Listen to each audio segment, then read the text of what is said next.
ಇಷ್ಟು ಜಾಗಕ್ಕೆ ನೀರ್ ಬಿಟ್ರೆ ಈ ಗಿಡನೂ ಬರುತ್ತೆ, ಈ ಗಿಡನೂ ಬರುತ್ತೆ. ನಾನೇನಾದ್ರೂ ಕೇಳದ್ನ? ಈ ಗಿಡದಿಂದ ಇನ್ಕಮ್ ಹಾಳಾಗುತ್ತೆ, ಈ ಗಿಡದಿಂದ ಇನ್ಕಮ್ ಬರುತ್ತೆ. ಇದು ಬಂದ್ಬಿಟ್ಟು ಅಕ್ಕಿ ಗಿಡ.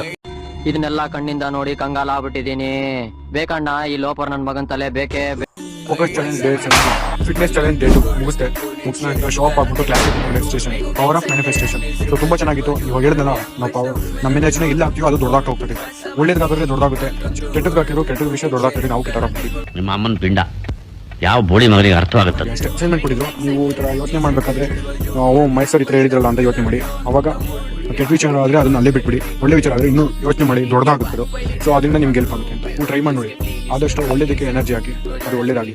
ಇನ್ನೂ ಒಂದು ಚಾಲೆಂಜ್ ತಗೊಂಡಿದ್ದೀನಿ. ಅದು ಬಂದ್ಬಿಟ್ಟು ನೈಸರ್ಗಿಕ ಕೃಷಿ, ನ್ಯಾಚುರಲ್ ಫಾರ್ಮಿಂಗ್. 1 ಎಕರೆ ಜಮೀನಲ್ಲಿ ಇದುವರೆಗೂ ಕೆಮಿಕಲ್ ಫಾರ್ಮಿಂಗ್ ಮಾಡಿದ್ರು, 1 ರೂಪಾಯಿನೂ ಕೂಡ ಅಮೌಂಟ್ ತಗೊಂಡಿಲ್ಲ. ಬರೀ ಲಾಸಲ್ಲಿ ಬಂದಿದ್ದಾರೆ. ಇದೊಂದು ಬದುಕಿ, ಇದೊಂದು ಜನ್ಮವೇ, ಎಂತಹ ದುರ್ವಿಧಿ. ಖರ್ಚುಗಳನ್ನು ಕಡಿಮೆ ಮಾಡೋಕ್ಕೆ ನ್ಯಾಚುರಲ್ ಫಾರ್ಮಿಂಗ್ ಸರಿ. ಅದಕ್ಕೋಸ್ಕರ ಅದನ್ನ ಸೆಲೆಕ್ಟ್ ಮಾಡ್ಕೊಂಡು ಒಂದು ವರ್ಷ ತಗೊಂಡ್ಬಂದೆ.